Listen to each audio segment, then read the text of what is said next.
to account for everything. We can't throw some of the financial issues in the closet and not deal with it. We got to deal with it. And so what does Proverbs 27 and 23 say? I like Proverbs. Uh-oh, my goodness. She stood up.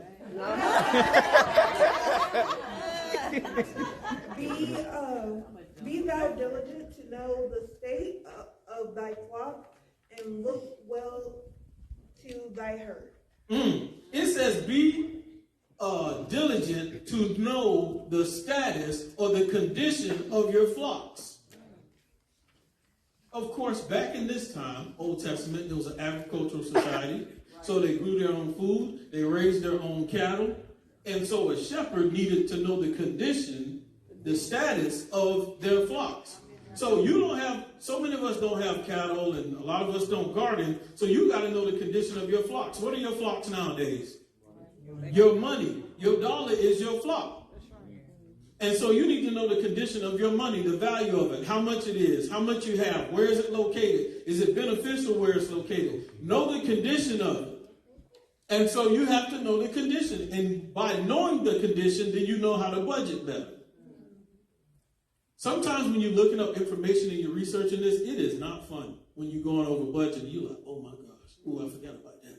And Netflix, and Hulu, and I owe this. So it's not always fun, but when you start adjusting, it's going to get better. Yeah. So what I'm trying to do today is shift your thinking. I like talking to young people because older people, sometimes it's hard to get them to shift their mind and adjust. But young people, it's pliable, it's flexible. And I know there's someone in here that I'm going to connect with. So you're going to shift and adjust, and you're going to do better than what some of us before you have done. Amen? Amen. See how I just spoke that over y'all and y'all don't even know it. All right. Potent power through budgeting.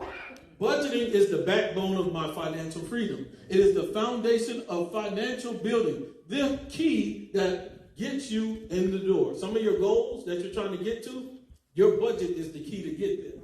And I can speak from personal experience because, and I didn't want to waste a lot of time because I only got about 30 minutes, but long story short, I grew up very poor. I grew up not always been able to get a haircut, always have good shoes, whatever, name brand shoes, you name it. So then I learned how to roast because you got to defend yourself. I learned how to check, go back and forth. And I learned how to tussle too, because you're going to end up having to fight. Yes. So anyway, to spare y'all, the whole story, but my mom raised 7 children. And so I understand hand-me-downs and going without, all of that. And so if times are difficult, I know how to handle them because I've been there. And when you're trying to adjust your budget and get things right, sometimes you got to make things a little rough so that you can get stuff back in order. And so understand that budgeting is very important.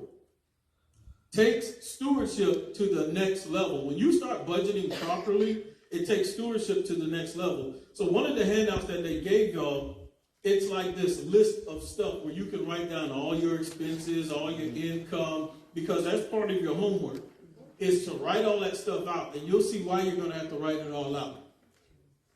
Budgeting provides opportunity to set up IFL. Does anybody know what IFL is? Anybody want to guess? Okay, go ahead. What's your guess? Future life expenses? No, but I like that. Future life expenses. What? Future life expenses. That's FLE. Anybody know what IFL is? Income for life. So budgeting helps you set up income for life. Does that sound good to anybody? Yeah. Have income and streams, 7 or 8 of them come in for life. We know I always tell everyone this when I talk to them about finances. I know in Genesis, when we looked at the Garden of Eden, how many streams, how many rivers were in the Garden of Eden in Genesis? 4. Correct, 4. All right, what you want? You want Chick-fil-A, you want Starbucks, Jersey. Oh, faithful. All right, there were 4 streams. So my logic was always, I need at least 4 streams, because if those 4 streams maintain the garden in the beginning, then that's good enough for me. And then I learned as you get to Ecclesiastes, it say, no, work your way up to 7 or 8. So you got to double the 4. And it's possible to do. It's not difficult.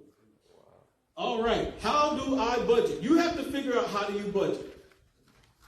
Through my research and talking with people and helping people, usually people fall in one of these different 4 categories. You see category 1, usually people don't understand the ratio and the percentages in which they budget. So when I first started getting money, I was category 1.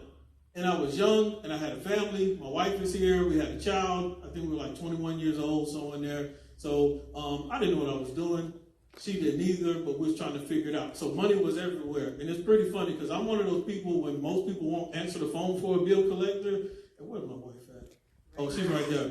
She would listen to me talk to them because I would have good conversations with them. I don't know, my brain just, y'all keep me lifted. But they were like, when can we expect payment? I was the one that would be like, well, you can expect.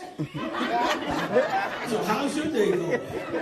Talking to them, yeah, we're just trying to make it and just hold it. And then they would kind of turn it back to like trying to get a payment. And then I would just keep talking. I thought it was funny in my head. It just, I don't know what was wrong. And then after a while, I was like, they would get frustrated with me and hang up. So I like reversed it. I don't want to call him. Okay, that's fine. So these are all true stories. She's there. She can testify. So everything you hear today is 100% true. Category number 2. This is when I got a little bit better. I started learning from this gentleman named Joseph in the Old Testament. So Joseph the dreamer, the coat of many colors, you see category 2, it shows 80 in the green and 20 in the brown. So what happens is you find out where your money is going. 80% of your money goes here, 20% goes here. When I kept reading about Joseph the dreamer and he told Pharaoh that he needed to take 1/5 of all proceeds and profit and save it and store it up for 7 years because a famine would be coming, so you need to be prepared for the 7 bad years, it's a lot into that. I can't get all the way into it, but I learned 1/5 is 20%.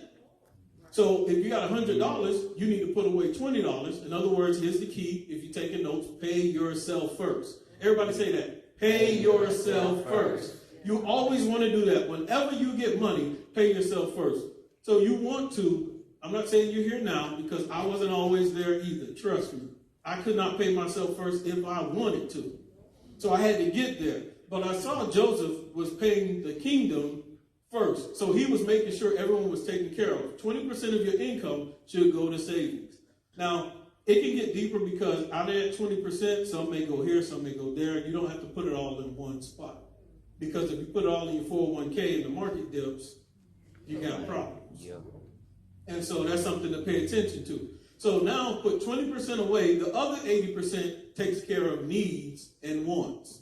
The stuff I need and the stuff my family wants. After I got a little bit better, then you see the average person where they go to the category number 3, which is 70% for needs and wants, about 10%, 70% for needs,